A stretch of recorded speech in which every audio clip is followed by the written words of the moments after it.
What is going on, YouTube? Welcome back to the channel. Today we are breaking down my Season 8 best settings for console users. One of the questions I honestly get asked the most in my comments on my YouTube videos and in the Twitch streams are, what are your settings? What is your sensitivity? What button layout do you use? I did do this video back at the launch of Season 7 and that video was well received, but my settings have changed a little bit since then, so I figured let's go over it again as the game is constantly evolving, and I figured let's give you guys some of my best settings that I currently recommend for Apex Legends console users. My settings, of course, will apply for those PC players, except for the controller settings, which are obviously going to be more for the controller or console players. With that out of the way, if you like this video, hit that like button, subscribe to the channel, and follow the Twitch stream, and let's get started right now. First up, everyone, we have the gameplay page, and all of these are generally personal preference, so what you might want to use is going to be different from me. First, we have the interact prompt style. I leave this on default. I don't really like the compact prompts as to what is on the ground. I like the default ones.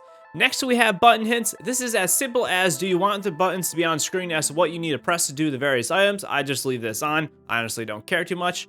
Next, we have crosshair damage feedback. I have this as X with shield icon. Some people like this off. I like it on. I like to know when I am actually hitting that damage with a little feedback with the X on screen.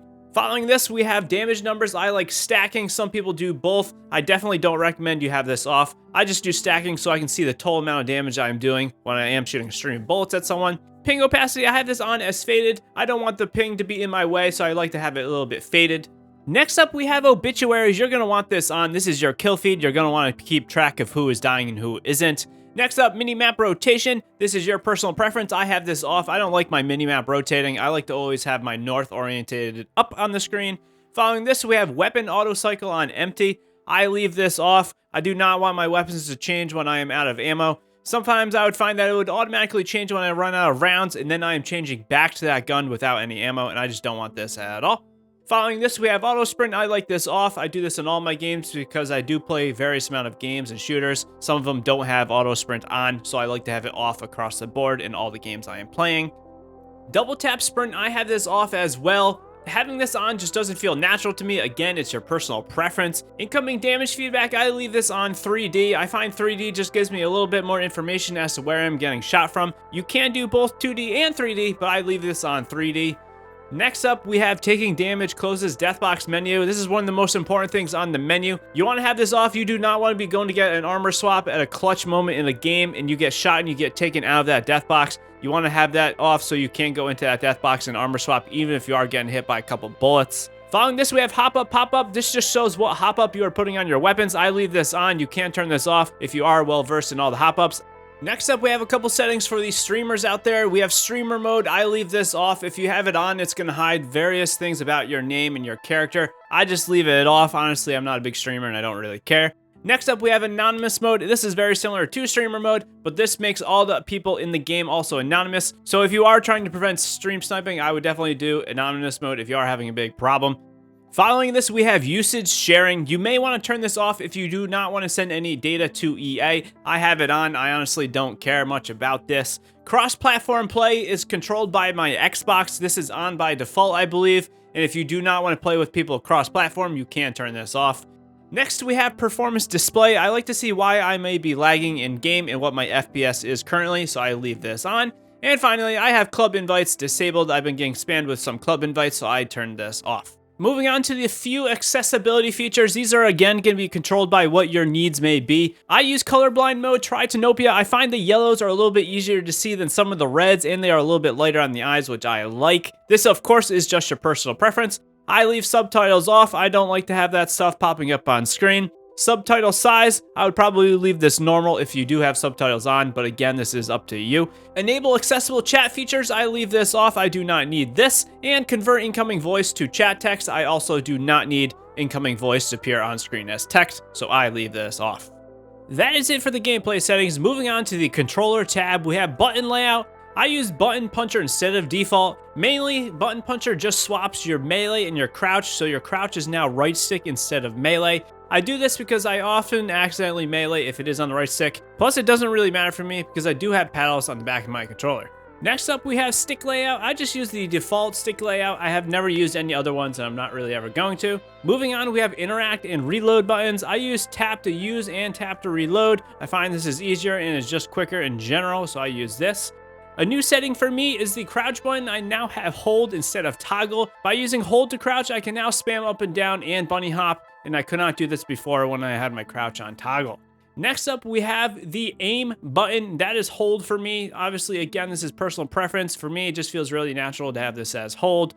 Moving on from that, we have trigger dead zones. I just leave this as default. I don't have any issues with my triggers, so I just leave this on default. Moving on, we have menu cursor speed. This is how fast you're generally scrolling through your inventory and the death boxes. I like to leave this somewhere around half. You don't want it to be too high to the point where you are misclicking stuff, and you don't want it to be too low to the point where you're not going to be able to armor swap quickly or loot effectively. So I would suggest leaving this as high as you can without having it go out of control.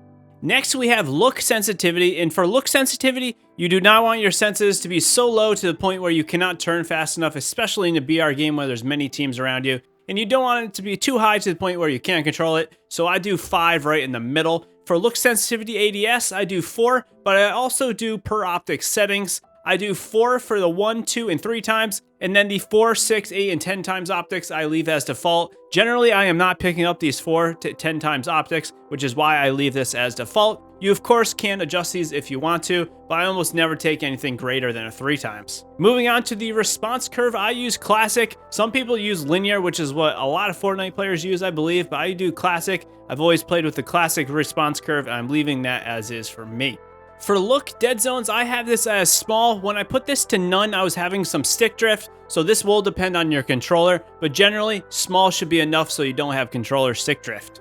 Movement dead zone, I have this as small. Again, this doesn't really have any issues with me moving. When I'm not moving, my character isn't drifting from one side to the other, so I leave this as small. Inverted look, I have off. This is your preference. And vibration, I have off as well. And finally, for the controller tab, we have advanced look controls. I leave this off. I do not really care if my controller or my person is looking in different ways depending on the direction I am looking. But if you do really want to dive deep into this, you can. It's very specific with what you can do, and I find this just isn't necessary for me and my skill level. Moving on to the video tab. For brightness, I like to have my brightness at half or a little bit brighter. I do not want to be seeing enemies because my screen is too dark, so I leave this a little bit up. Field of view is the biggest thing right here. Generally, you are going to want your field of view to be somewhere over 95, maybe 100 plus. I don't personally like having it at 110. I like it a little bit lower. The higher you go, the smaller the enemies are to shoot, which makes your aiming a little bit harder. However, you do not want your field of view to be really low, in my opinion, because if you do crank this thing way up, you can see on my screen right here, it really just makes you see a lot more in your peripheral on the sides, and this will help a ton. And finally, for sprint view shake, I leave this as minimal. You do not want your screen shaking around when you're sprinting, in my opinion, of course. You don't want your screen to be shaken to the point where you might not see an enemy or that kind of thing. Moving on to the final tab, the audio tab. This, again, is going to be a lot about your personal preference, but there might be a few things here for you. The way my streaming and gaming setup is, I cannot have this at 100% or it makes it hard for me to hear my teammates, so I leave this at 85%. Sound effects volume, I leave this at 100% because I do not want to be missing any footsteps or that kind of critical information.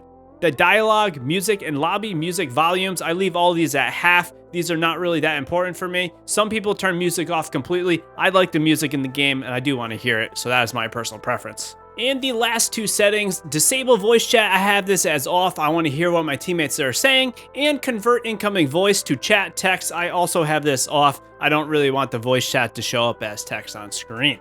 So there you guys have it. That is all my settings for Season 8 of Apex Legends. Again, if the video was helpful, hit that like button, subscribe to the channel, and your support means the world to me. If you have any more questions, drop a comment down below or drop into one of our Twitch streams, which are nearly daily, and I would love the support and I would love to chat with you about Apex Legends.